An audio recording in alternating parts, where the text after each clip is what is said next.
So as a car guy, I love American muscle. You know, the American V8 was developed by bringing these engines back from World War II, putting them in your little cars, and basically, inventing the idea of adventure. We had freedom now. We can go around and do what we want. At 15, 16 years old, all I wanted in my life was a car. So I had cars I couldn't drive. I was racing cars 8 years old, but I never had anything that I could truly be free and go looking around the streets of the world and, play my music and try and be cool.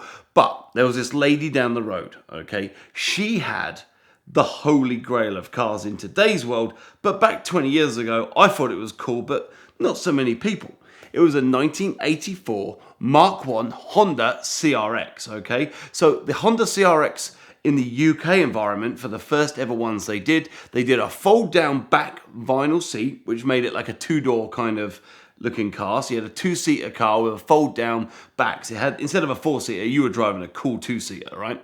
And it also had an electronic sunroof, okay? So we're talking 1984 in a compact car. So this is basically like a squished Honda Civic of the time. So the front end, if you park them next to each other, would look like a Honda Civic, but from the side, it looked like someone had chopped the back off, okay?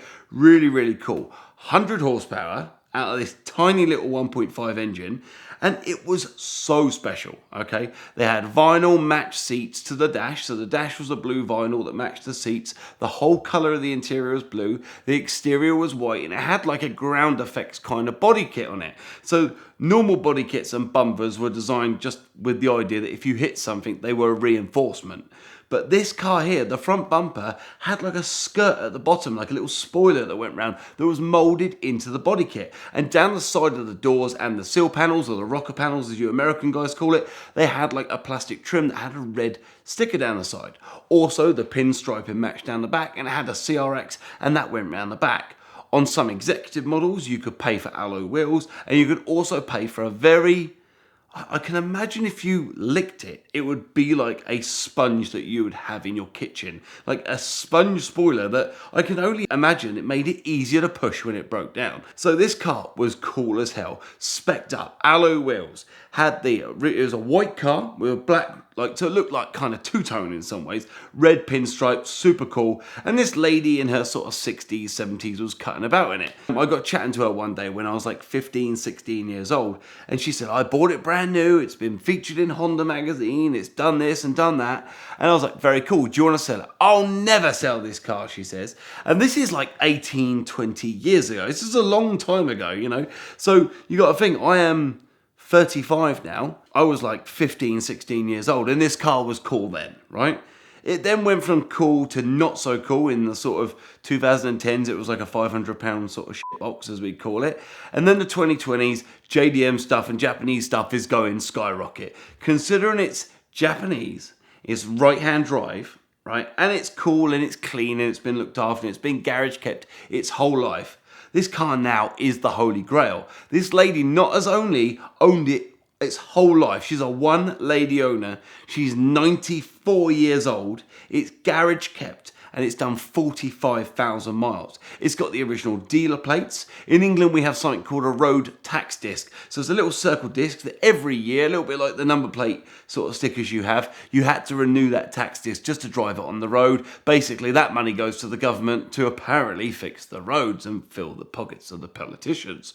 Well, this car here has got the original tax disc holder from the dealer. It has the keyring from the dealership. It has the original radio booklet on how to, configure the radio station. It has never ever been modified. The wheels have never been painted. They're very flaky, but this car is original. It's had a couple of little bits of welding here and there like you'd expect from stone chips over the years. And one of the ground effects panels on the driver's side, which is the right hand side in this case, has actually been broken. I had to glue it all back together with little metal staples because I can't find another one in the world, but I know that another guy in Florida has a very high mileage version of the car which is identical. But this car, it took me 20 years to buy it, right? As a car guy getting older, I still think I'm 18 years old. Like I'm still bouncing around like a plonker and drinking far too much and enjoying life, probably a little bit too extravagantly. But when I look at this car in my mind, I still think it's that £500 shit box from 10 years ago that, I could probably steal off the lady back then and, sell it for a couple of grand and life was good.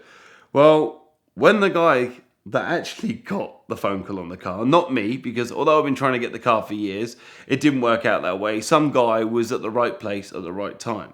He reached out to her and got it for £6,000. Okay, that's like $8,500 roughly, right?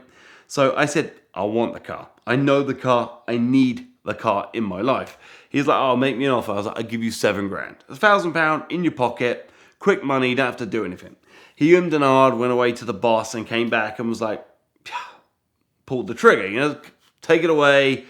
Don't talk about it. Don't shout about it. Don't go to Atlanta and do a video on it and just tell me how much money you made in the long run.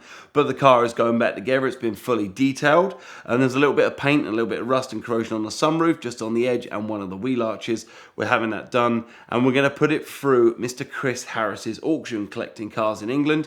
And I think, the last one did 15 grand that I saw that was on there. That was a Mark II. It was a free owner car with probably, I think it was like the same sort of mileage. This car being a one-owner car, having the original dealer plates, the seats are perfect. The stereo works flawlessly. The air conditioning buttons have got little LED lights in them that when you press the button, they light up. Like, oh my God, I don't remember anything lighting up on my MR2 back in the day, apart from the engine when it would basically go wrong over and over again.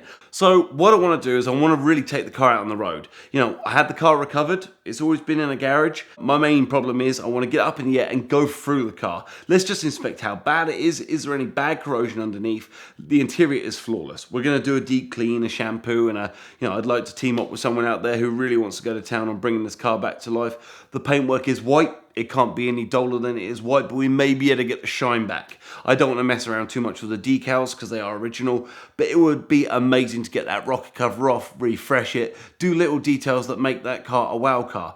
We've got to be careful that we don't take too much away from it because in some ways it is a real car. It has done 45,000 miles. We're not saying this is a barn find in any way, shape or form. It is a real used car, but I want to keep that authentic. I want this to be a real car. I think it would be lovely to do those little details, like the bit of the welding it's had at the back is basically a repair panel. Someone's welded a plate over it. I would love to cut that out, weld a proper piece in it, grind it all back, make it look OE, and I want to make this car basically live again. That lady has cared for this car for so long. It needs to go to the right owner that is going to care for it for the next 40 years. Till this day, I have wanted to go knock that lady's door, right? And there's two things that are going to happen. She's going to be very embarrassed that she never got hold of me about the car, or she will be upset that she's got rid of it.